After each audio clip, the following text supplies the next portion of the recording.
Zombina, drepfyndin saga, höfundur Barbara Cantini. Zombina var engin venjuleg stúlka. Henni fannst hún samt ekkert öðruvísi en önnur börn. Húðin hafði reyndar ekki sama roða og húð annara barna. Húð hennar var reyndar afskaplega hvít, eða öllu heldur náhvít, eiginlega grágræn. Og svo voru það augun í henni. Þau voru kringlótt og útstæð eins og bortenniskúlur, umkringd fjólubláum augum. En hvað með það? Fjólublár var fallegur litur og í tísku. Ójú, eitt í viðbót. Hún gat rifið af sér útlimi eins og tuskudúkka, hvenar sem hún vildi. Enda var hún uppvakningur. Ósköp venjuleg uppvakningsstelpa. Og fyrir henni var þetta allt ósköp venjulegt. Zombinu fannst frábært að búa með Hálfdánu frænku sinni á sveitasetrinu Hrunvöllum. Þar voru mörg skemmtileg herbergi sem hún mátti leika sér í eins og hún vildi. Hrunvellir voru umkringdir stórum garði og á bakvið sveitasetri var stór skógur þar sem mátti ærslast að vild allan liðlangan daginn. Zombina þurfti samt að passa sig að enginn sæi hana. Þar bjó líka besti vinur Zombinu, hann Harmur. Hann var albínóa mjóhundur sem enginn vissi hvort væri lifandi eða dauður. Harmur hélt Zombinu félagsskap og lék við hana allan daginn. Og á nóttunni svaf hann til fóta hjá henni. En það var eitt lítið en. Það sem Zombinu langaði mest af öllu í heiminum var að leika við börnin í þorpinu og verða vinur þeirra. En það var alveg stranglega bannað. Hún hafði oft fylgst með þeim í laumi þegar þau voru að leika sér við Hrunvelli. Stundum höfðu börnin meira að segja orðið nógu forvitin til að kíkja inn hliðið á setrinu. En enn hafði enginn verið svo hugrakkur að fara inn fyrir. Af hverju ætli það sé, velti Zombina fyrir sér. Hálfdána frænka hafði bannað henni að láta nokkurt sjá sig og síst af öllu börnin í þorpinu. Hún hafði stöðugar áhyggjur að upp þær kæmist og þær yrðu reknar af heimili sínu og hvað yrði þá þær? Nei, það var miklu betra að vekja alls enga athygli á sér og láta alla halda að það byggi enginn á Hrunvöllum. Einn sumarmorgun fékk Zombina stórkostlega hugmynd. Ég ætla að dulbúa mig sem venjulega stelpu. Hún lokaði sig inn í riku að herberginu hennar Hálfdánu frænku og dundaði þar með snirtidót, busta og spennur. Síðan leitaði hún að réttu fötunum í ormjetna fataskápnum sem að amma Feiga hafði átt. Loksins var Zombina orðin sátt. Hún skottaðist niður til að sýna Hálfdánu frænku og spurði, má ég núna fara og leika mér við hinn börnin? Hálfdána frænka rak upp óp og féll í yfirlið. Þegar hún rankaði við sér varð hún foxill og útskýrði fyrir Zombinu að enginn myndi nokkur tíman halda að hún væri venjuleg stelpa. Enn og aftur bannaði hún Zombinu að stíga fæti út fyrir setrið. Svo kom haustið og dag einn þegar Zombina faldi sig á bakvið gamla múrvegginn heyrði hún börnin tala hátíð þar sem að þau myndu öll klæða sig upp eins og skrímsli. Hrekkjavaka. Þegar börnin yrðu komin í búninga ætluðu þau að fara á milli húsa og biðja sælgæti eða gera lítinn grikk. Þá fékk Zombina stórkostlega hugmynd. Hún myndi taka þátt í hátíðinni með hinum börnunum og þykjast verið í hrekkjavökubúningi. Þetta gæti ekki klikkað, en samt var betra að halda því leyndu fyrir Hálfdánu frænku. Stórkostlega hugmyndin, númer 1. Kynna sér hátíðina vel. 2. Finna heppilegan búning.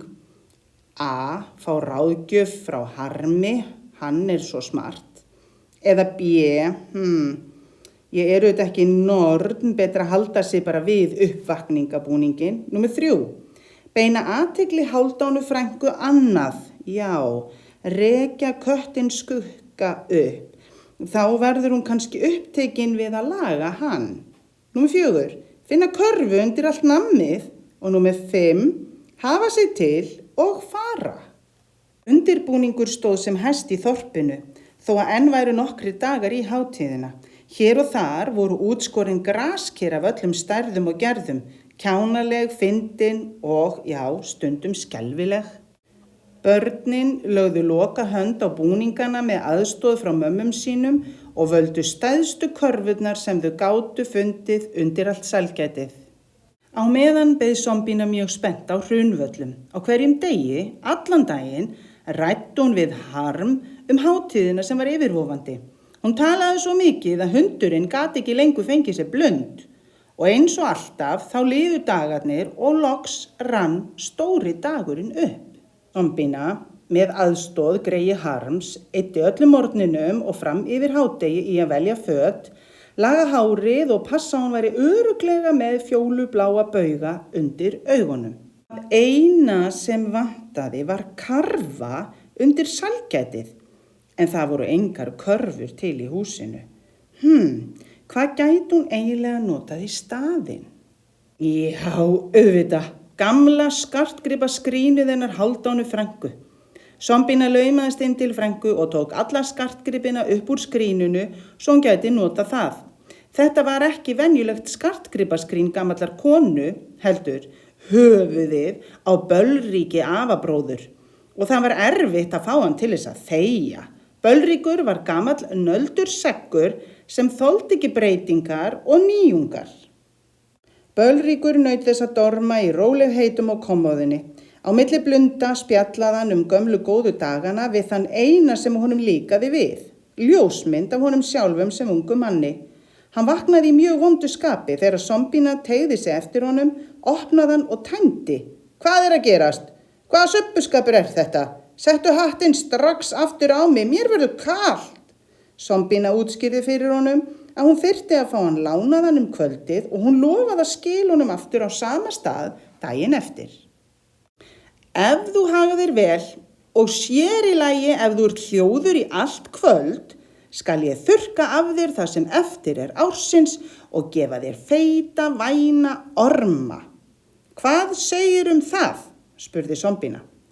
Þrátt fyrir að hafa nöldrað eins og gömul kaffivél, þá samþykkti Bölríkur afabróðir þetta. Ormus vinalegus, algengt gæludýr uppvakninga. Það mjög erfitt að finna Ormus vinalegus sem fæst til þess að vera hjá Bölríki afabróður.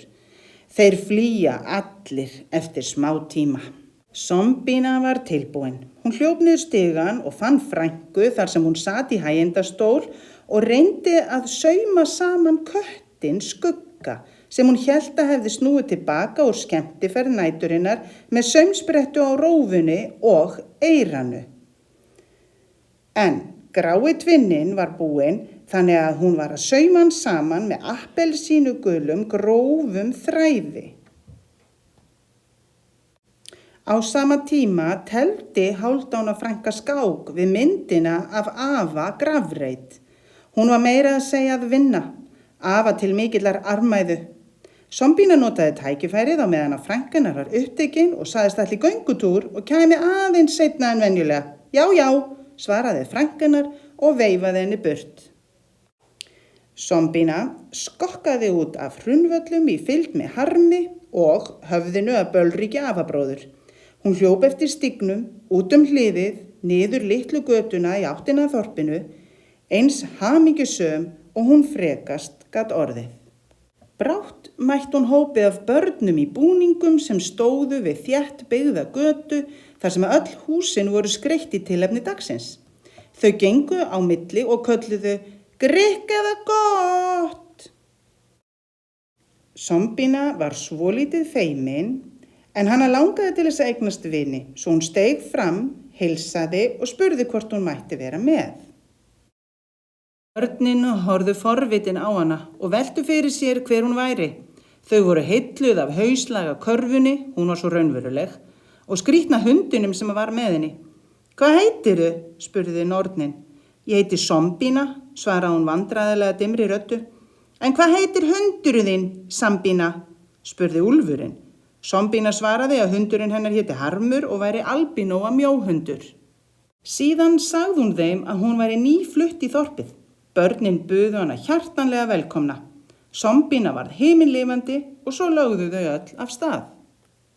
Nú vantar okkur bara alvöru draugalag, sagði vampíran. Ég kann eitt, sagði þá múmían og byrjaði að syngja lag sem hinn börnin tóku smátt og smátt undir. Það var dimma vetrarnótt að út ég komast varð, skuggastræti leið ég hljótt og hnaut mold og barð. Kirkjugarðinn ráfaði auður sem lést í ágúst, hana truflaði ekki hávaði þegar hún sópaði með strákúst. Þegar síðasta erindið var búið, hrópaði Zombína upp yfir sig. Ha, þvílík tilviljun! Hálfdána frænka mín var líka að þrífa gröfina sína daginn.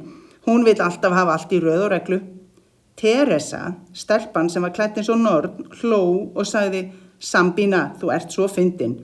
Öll börnin héldu að Zombína væri bara að grínast og hlógu með. Börnin fóru að bera saman búningana og ræða hver væri hræðilegastur og hvað það yrði skemmtilegt að hitta alveg skrýmsli. Þau veltu fyrir sér hvað það yrði gaman að þekkja skrýmsli og eiga kannski fyrir vin. Zombína hafði ekki geta verið hamingjusamari. Börnin virtust hvorki vera hrædd við, né finnast vampírur, uppvakningar eða draugar ógeðslegir.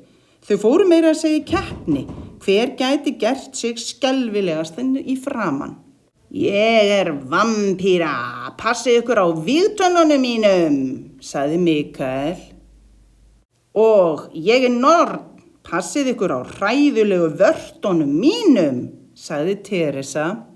Ég varúlfur, passið ykkur á beittu klónum mínum, sagði Jóhann.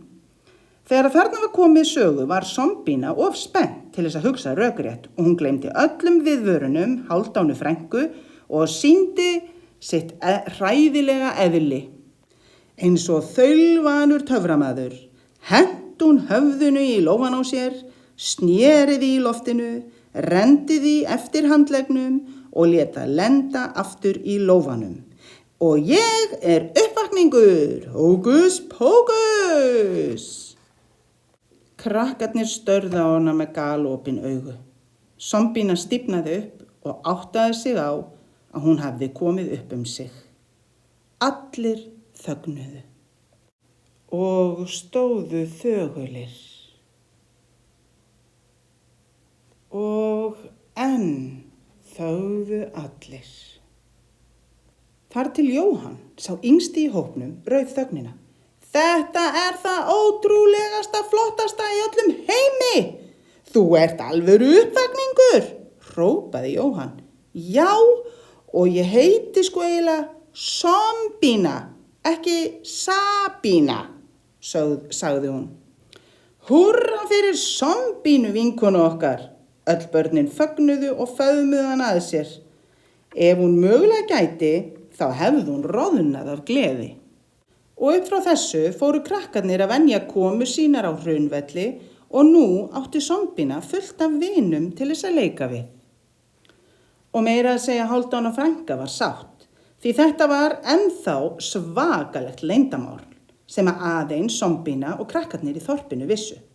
Leyndamálið var innsiglað með sáttmála meðlima skrýmslaklúbbsins og villtum hringdansi við tungsljós í stóra garðinum við Hraunvelli, þar sem allir krakkarnir voru í skelfilegustu búningunum sínum. Og kæri lesandi, þú verður að muna að þetta leyndarmál.